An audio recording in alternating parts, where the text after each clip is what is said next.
लगभग 1.5-2% gap up के साथ स्टॉक ट्रेड कर रहा है। काफी शानदार क्वार्टरली रिजल्ट्स रहे हैं, एक्सपेक्टेशन से बेहतर क्वार्टरली नंबर्स रहे हैं। जहां तक कि एनआईए का सवाल है, 15% की ग्रोथ और मुनाफा लगभग 17% की ग्रोथ के साथ आपको बढ़ता हुआ दिखाई पड़ा है। और सबसे इंटरेस्टिंग फैक्ट, Q4 का AUM 20% से ज्यादा बढ़ा है और कहीं ना कहीं यहाँ काफी अच्छा ट्रैक्शन आपको देखने को मिल रहा है। मुथूट फाइनेंस लगभग अभी 1.25% की तेजी के साथ कारोबार करता हुआ। इसके अलावा पीबी फिनटेक, आज नजरें रहेंगी MSCI रीबैलेंसिंग पे। आखिर के आधे घंटे में पीबी फिनटेक, यस्टरडे हमने डिस्कस भी किया था 3 बजे के आसपास के, MSCI का ये सबसे टॉप इंक्लूजन कैंडिडेट है और यहाँ लगभग 1500 करोड़ रुपए की बाइंग आपको देखने को मिल सकती है, जिसके कारण आज स्टॉक में लगभग 3.5% की शुरुआती तेजी देखने को मिल रही है। और आखिर में कमजोर नतीजों के बाद वेल्सपन कॉप का शेयर लगभग 5% गिरा है और कहीं ना कहीं यहाँ भी आपको थोड़ा बहुत प्रेशर देखने को मिला है, 6.5% अभी नीचे। और ऑपरेशनल परफॉर्मेंस की बात करें तो कहीं ना कहीं एबिटा मार्जिन से डिसअपॉइंट किया है, क्योंकि एबिटा एब्सोल्यूट बेसिस पे लगभग 22% गिरता हुआ नजर पड़ा है। ओके, तो ये आज के स्टॉक्स ऑफ द डे। आपकी स्क्रीन पे दिन बहुत बहुत शुक्रिया इस पूरी बातचीत के लिए। और ये स्टॉक्स आपकी स्क्रीन पे आएंगे, एक बार जरा इनकी ट्रेजेक्टरीज को फिर देखते हैं। मुथूट फाइनेंस लगभग 24 रुपये ऊपर, पीबी इन्फाटेक लगभग 3.5% ऊपर, वेल्सपन कॉप लगभग 562 पे 39 रुपये नीचे ट्रेड करता हुआ।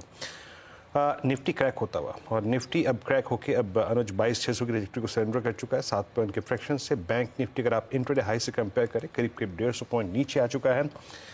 दिक्कत का सबब एक निफ्टी का जो था, that was I think Nifty IT. Anuj, Nifty IT अब एक टिपिकल इन्वर्टेड फ्लैग का ब्रेकडाउन देता हुआ, यानी अप्रैल मिड से जो कंसोलिडेशन था वो भी क्रैक हो गया डाउन साइड में।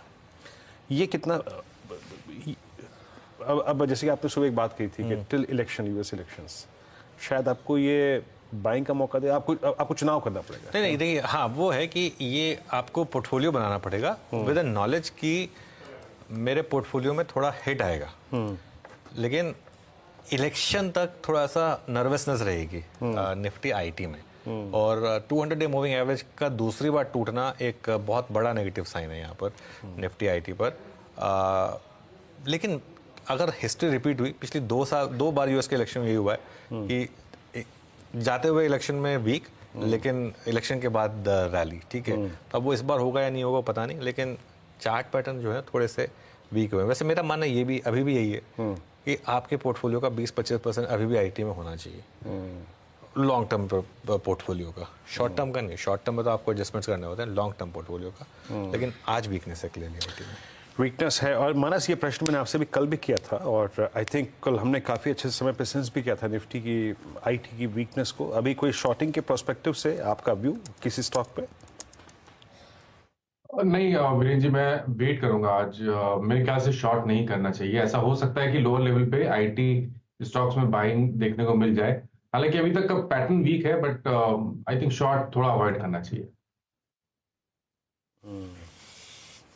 ओके, थोड़ा अवॉइड करना चाहिए। मीनवाइल मार्केट थोड़ा वॉलेटाइल है, 22,600 पर निफ्टी एक बार फिर रिक्लेम करने की कोशिश कर रहा है। देख लेते हैं आज का दिन पूरा कैसे रहता है। पर गुजरात गैस लेकर आई है, आई थिंक एकदम से सडन मूव आया गुजरात गैस में, और एक सडन मूव आया बजाज ग्रुप के दोनों ट्विंस में, बजाज फाइनेंस और बजाज फिनसर्व में, खास तौर से बजाज फाइनेंस में। बजाज फाइनेंस का चार्ट एक बार देख लेते हैं। गाबा सर, बजाज फाइनेंस कोई व्यू यहाँ पर? बजाज फाइनेंस, वेल यार बजाज फाइनेंस पे एक एग्रेसिव कॉल है, बन सकता है ये शॉर्ट स्क्वीज है। ट्रेड कर रहा है 6729, स्टॉप होगा 6700, सिर्फ 29 रुपीज का। अगर अप्रूव मिले तो first technical target 6800, second technical target 6850। क्षमता रखता है ऊपर जाने की, लेकिन 6800 के लिए एक अच्छा सिंपल ट्रेड बनता है बजाज फाइनेंस में। ओके, बिल्कुल। चलिए अब एक काम करते हैं, हमारे पैनल को